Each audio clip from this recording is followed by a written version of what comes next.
మీ పాపకి ఇలా front milk teeth అయితే పాడైపోయి ఉన్నాయి కదమ్మా! వాటికి రూట్ కెనాల్ ట్రీట్మెంట్స్ చేసి క్యాప్స్ వేయాల్సి ఉంటుంది. పిల్లలకి కూడా రూట్ కెనాల్ ట్రీట్మెంట్ చేయించాలా మేడం? పెద్దవాళ్ళకి, పిల్లలకి జ్వరం వచ్చినప్పుడు ఎలా మెడిసిన్స్ యూజ్ చేస్తామో డోస్ డిఫరెన్స్ ఉంటుంది. సేమ్ అలానే పిల్లలకి, పెద్దవాళ్ళకి కూడా రూట్ కెనాల్ ట్రీట్మెంట్స్ ఉంటాయి.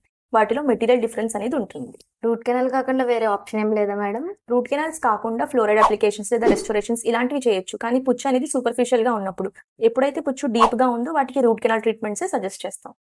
క్యాప్ ఫిక్స్ చేసేస్తే పర్మనెంట్ పని ఎలా వస్తుంది మేడం?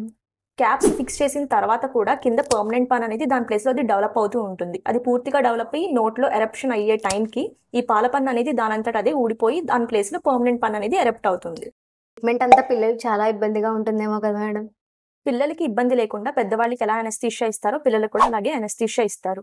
అండ్ ఇవి ఒక సిట్టింగ్‌లోనే కాకుండా మల్టిపుల్ సిట్టింగ్స్‌లో కంప్లీట్ చేసుకోవచ్చు. సైకలాజికల్‌గా వాళ్ళని ట్రీట్మెంట్‌కి అడాప్ట్ చేసి అప్పుడు ట్రీట్మెంట్ అనేది కంటిన్యూ చేస్తారు. పాల పన్నే కదా మేడం, తీసేయచ్చు కదా? పిల్లల్లో ఈ ఫ్రంట్ ఉన్న పాలపళ్ళు 6 లేదా 7వ సంవత్సరం నుంచి ఊడడం స్టార్ట్ అవుతాయి. సో ఈ పాపకి ఇప్పుడు 4 ఇయర్స్ అంటే ఇంకొక 3-4 ఇయర్స్ అదే ప్లేస్‌లో ఆ పాల పన్ను అనేది మెయింటైన్ చేయాల్సి ఉంటుంది. అలా కాకుండా ముందే తీసేస్తే ఆ ప్లేస్‌లో వచ్చే పర్మనెంట్ పళ్ళు వంకరగా లేదా ఎత్తుగా రావడం జరుగుతాయి. లేదంటే గనక ఆ పళ్ళు పుచ్చిపోవడం వల్ల ఇన్ఫెక్షన్ ఎక్కువయ్యి పిల్లలకి తరచుగా ఫీవర్ రావడం ఇలా కూడా జరుగుతుంది. అంతేకాకుండా పిల్లల్లో ఈ ఫ్రంట్ టీత్ అనేవి స్పీచ్ డెవలప్‌మెంట్‌లో మేజర్ రోల్ ప్లే చేస్తాయి. కొన్ని వర్డ్స్ టంగ్ పైన టీత్‌కి టచ్ అయినప్పుడు మాత్రమే వాళ్ళు పలకగలుగుతారు. సెకండ్ వన్ ఎప్పుడైతే మిల్క్ టీత్‌కున్న పుచ్చు పర్మనెంట్ పన్నుకి స్ప్రెడ్ అవుతుందో అవి కూడా డీకే అయ్యే ఛాన్స్ ఉంది.